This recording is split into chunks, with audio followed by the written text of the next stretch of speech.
Va ora in onda il garage dell'Alfista, l'unica radiovisione dal cuore sportivo. Alla guida Antonino Danna.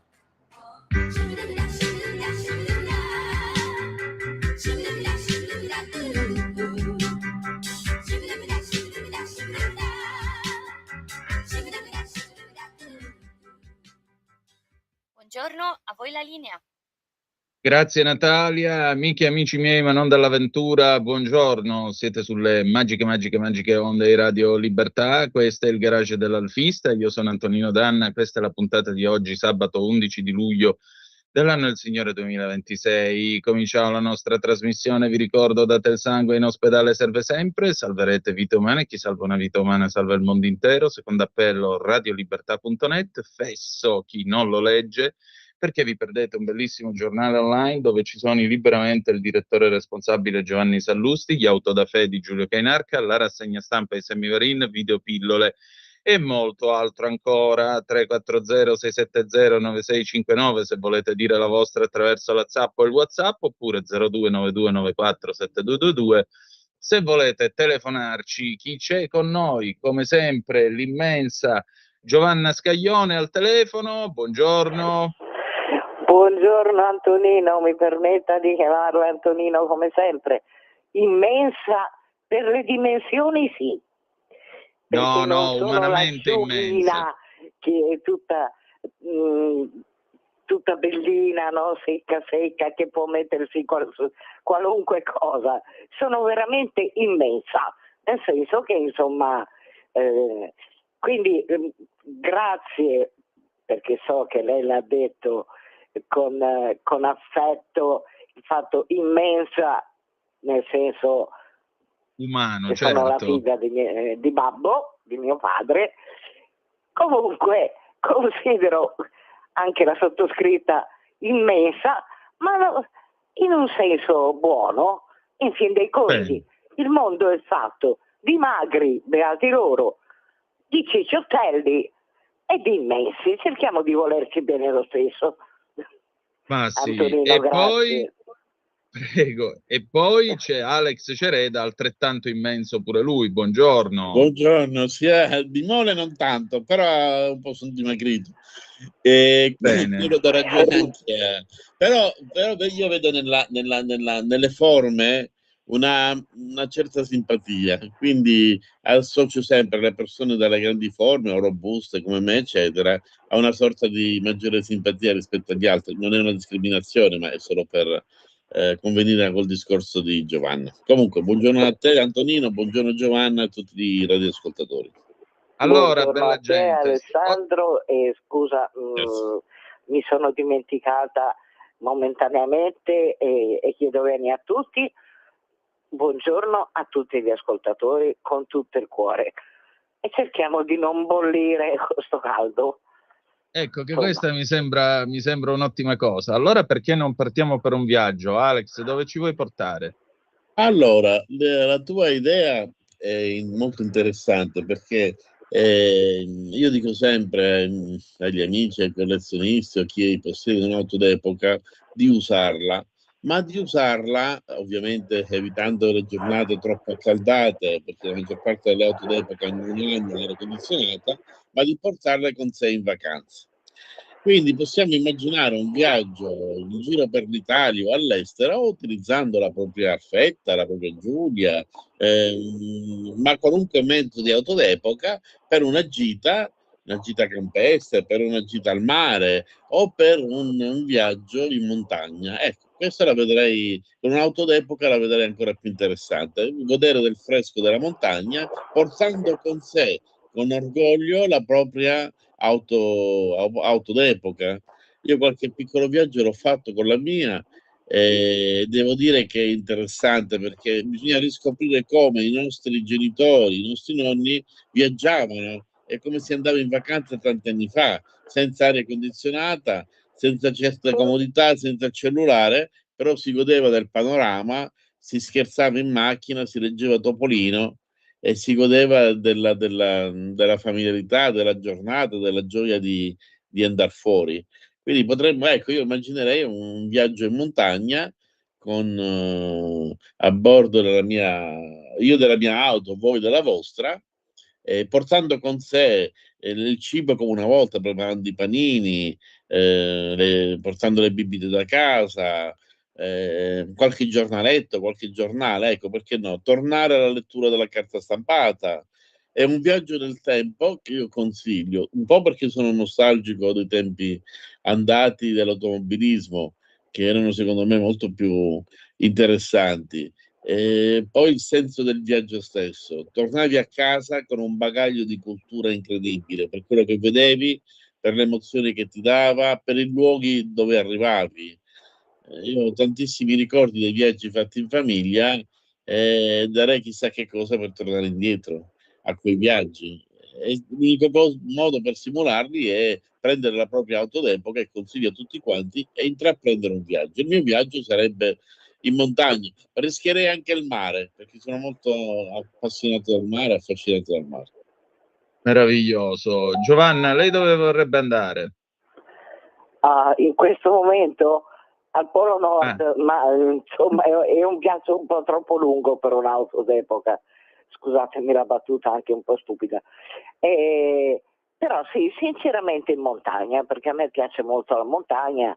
Poi vivo al mare, quindi dire al mare sarebbe un po' un non senso, anche se ci sono posti meravigliosi come la costiera amalfitana, andare in Calabria, ci sono dei posti stupendi, e con un'auto d'epoca sarebbe veramente splendido, perché come diceva giustamente prima Alessandro, si gusta molto molto molto di più quello che è il viaggio, perché la vacanza, se uno si può permettere una vacanza che può essere anche solo di 2 giorni, un fine settimana, ma consideriamolo, se mi permettete, una vacanza, cosa c'è di più bello? Si monta in macchina e si va così, si va a montagna, vabbè, ovviamente prendi l'autostrada per andare verso la montagna oppure verso il mare, e ti godi quello che era veramente il viaggio. Adesso montano in macchina, per carità, con tutti i comfort possibili e immaginabili, ma non lo so, penso che sia solo uno spostarsi, non un godere il viaggio.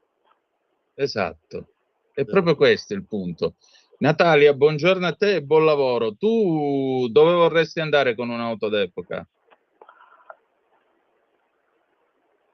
Io vorrei sempre andare al mare, qualunque tipo Sempre di al mare. Sì. Ecco, però io vorrei dire una cosa. Alex diceva, leggevo Topolino in viaggio. Io onestamente ho provato a leggere da bambino in macchina, ma mi è venuto da vomitare.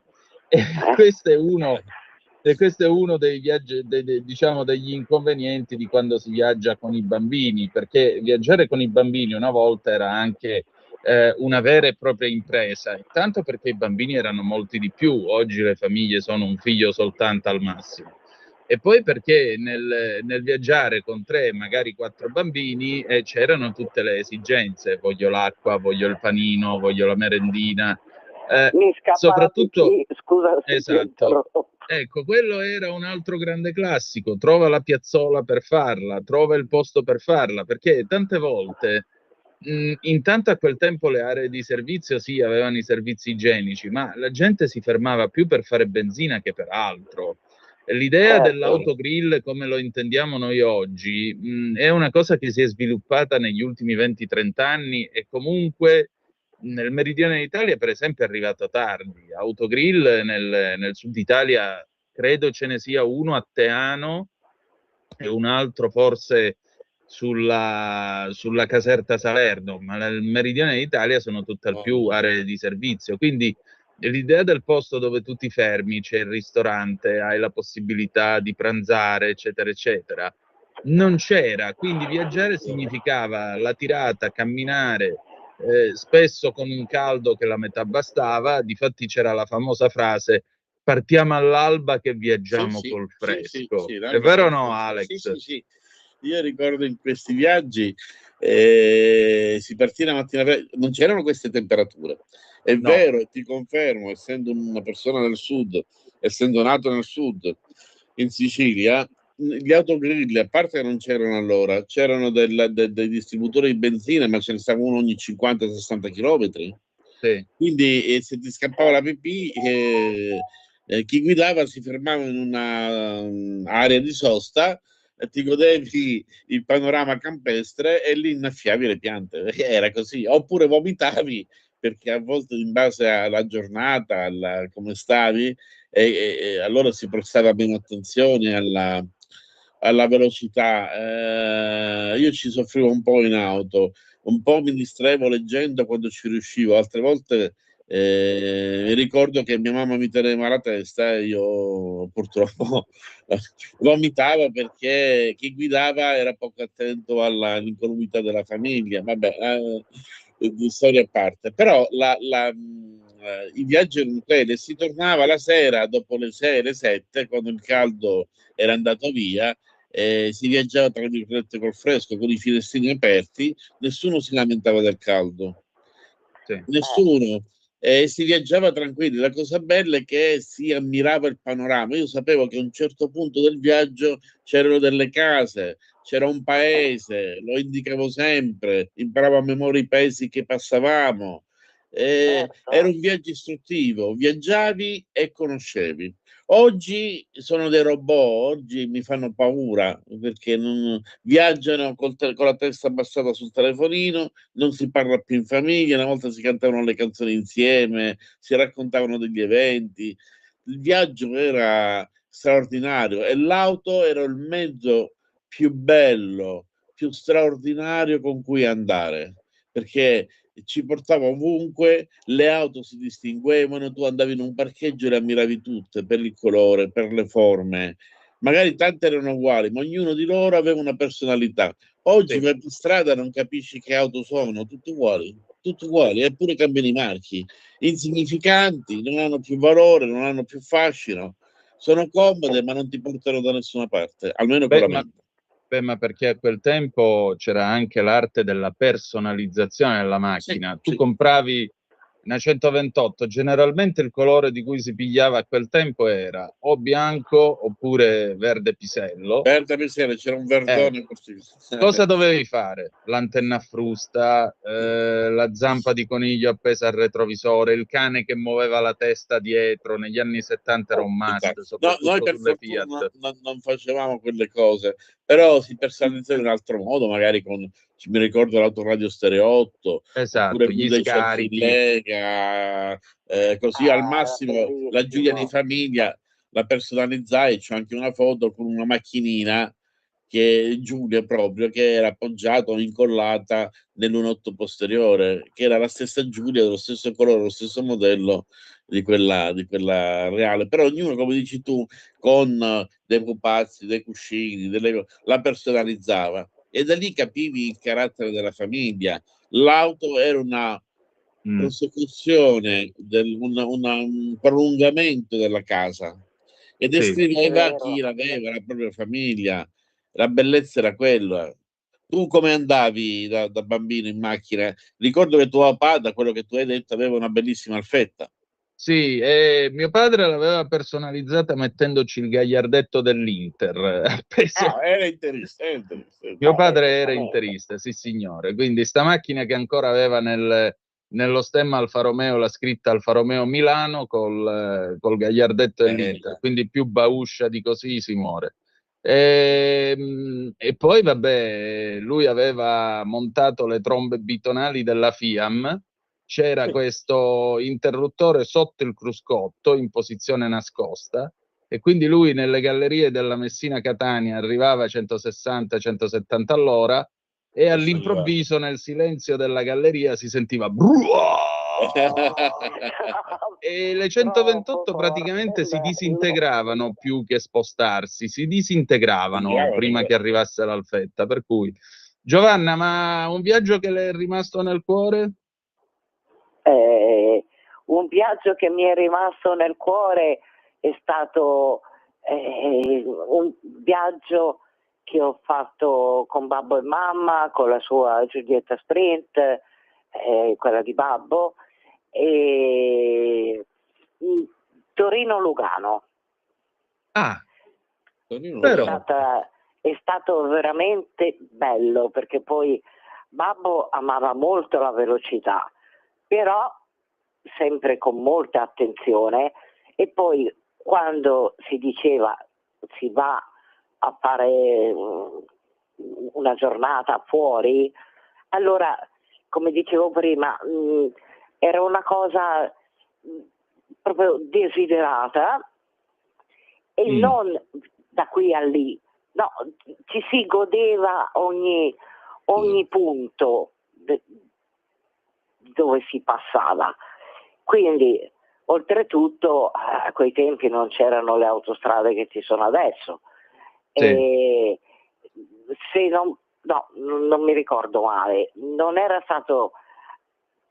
ancora stato aperto scusatemi, in questo momento abbiate pazienza, l'età, che ogni tanto fa il San Gottardo, il tunnel. E il San Gottardo non era stato ancora aperto, e quindi si andava per le strade proprio della montagna, ed era una cosa spettacolare. Addirittura a volte Babbo si fermava nei punti un pochino più larghi, perché logicamente non erano le autostrade di ora con le due corsie di emergenza e cose, per godersi il panorama. Proprio ci godevamo il panorama. Ed era una cosa splendida, proprio splendida. Mi ricordo, però purtroppo non mi ricordo il nome, e questo sono anni che cerco di ricordarmelo, che cerco di trovarlo su internet, ma per ora non l'ho ancora trovato, che siamo arrivati diciamo vicino a un paese, e come si sa, prima dell'ingresso in una città, in un paese, c'è il cartello con il nome, no? Sì. Vabbè, mettiamo che si chiamasse non lo so, Mario, questo paesotto. Ma la cosa più simpatica, che lì non lo so, sarà stato qualcuno un po' di spiritoso, ecco, quindi cartello stradale Mario, e sotto scritto in modo che si potesse leggere bene: andate piano, non abbiamo cittadini in eccedenza. Lo trovo splendido. Guarda, ci siamo fermati, abbiamo fatto la fotografia e tutto quanto, che non riesco a trovare, perché quando si cerca una cosa particolare, non so se a voi è mai capitato, bisogna fare un trasloco per ritrovarla. Ci siamo messi a sbudellarci da ridere, però contemporaneamente ci siamo resi conto che chi l'aveva scritto l'ha scritto anche con serietà. Andate piano, non abbiamo cittadini in eccedenza. Bellissimo. Questa era un'Italia meravigliosa, era l'Italia di una volta, non quella di oggi. Sì, ecco. Francamente è meglio questo di quanto poi negli anni '80, per esempio, c'è stata tutta l'ondata dei paesi dove trovavi il cartello sotto l'inizio del paese, c'era scritto comune denuclearizzato. Dopo Chernobyl divenne una follia, una mania proprio. Ce l'abbiamo anche noi qui a Piombino. Comune denuclearizzato. Sì, insomma, quella affare lì. E mette tristezza, anche se uno dice, meno male, però no, cerchiamo di vivere una vita un pochino più leggera, meno angosciante, soprattutto quando si può cercare di fare una piccola vacanza o un viaggetto anche di un giorno o di 3-4 giorni, ma godercelo. E come dicevate giustamente voi, chi ha la possibilità di avere un'auto d'epoca usi quella, perché ti dà delle emozioni che le macchine moderne non danno. assolutamente. Certo, È vero. non c'è l'aria condizionata? E pazienza, si aprono i finestrini. Abbiamo vissuto secoli aprendo i finestrini. E quindi facciamo in modo di riscoprire il nostro passato, che è tanto bello. Pienamente Logicamente, poi ci d'accordo. sono anche periodi in cui questo passato non è stato bello per niente, però ridiamo alla vita quello che è il suo valore più semplice. Adesso si va a cercare sempre il di più, e con questo cercare sempre di più, permettetemelo, poi giustamente mi dovete contraddire se dico una stupidaggine, cercando il sempre di più non si è mai contenti. Infatti, Perché- è proprio così. Aggiungerei una cosa. Visto che parliamo di ricordare il passato, sì, ci sono stati momenti francamente drammatici, ma oggi, guarda caso, è l'11 di luglio, 44 anni fa vincevamo il campionato del mondo di Spagna. Quindi, insomma, Già, come vedete, Che spettacolo! insomma, voi dove eravate quell'11 luglio dell'82? io Eravamo già stavo... in Toscana, a Sovereto, ci eravamo già trasferiti da Torino, eravamo in Toscana, a Sovereto, dove abitava babbo e mamma, e io con il mio primo marito siamo andati a casa di babbo e mamma a vedere la partita, e logicamente con tutte le emozioni, perché poi c'era anche il presidente Pertini, per cui già lui era un emblema, no? A tutti gli effetti. Poi abbiamo anche vinto, e caspita. Quella notte lui è stato non solo il primo cittadino d'Italia, ma anche il primo capo degli Ultra d'Italia. Ida Certo. ci scrive al 340-670-9659. Io andavo in moto col sidecar sull'autostrada Torino-Milano, poi seguivo su strada statale in un paesino vicino Udine. La cosa che ricordo è che ci si abbronzava solo da una parte e al ritorno mi abbronzavo dall'altra. Comunque era bello, perché noi dal più piccolo al più vecchio godevamo ogni chilometro. A me succede con la Vespa, che ho solo gli avambracci abbronzati, il resto è mozzarella. Vabbè, che quello è normale, però bello anche l'idea di andare con la moto al sidecar.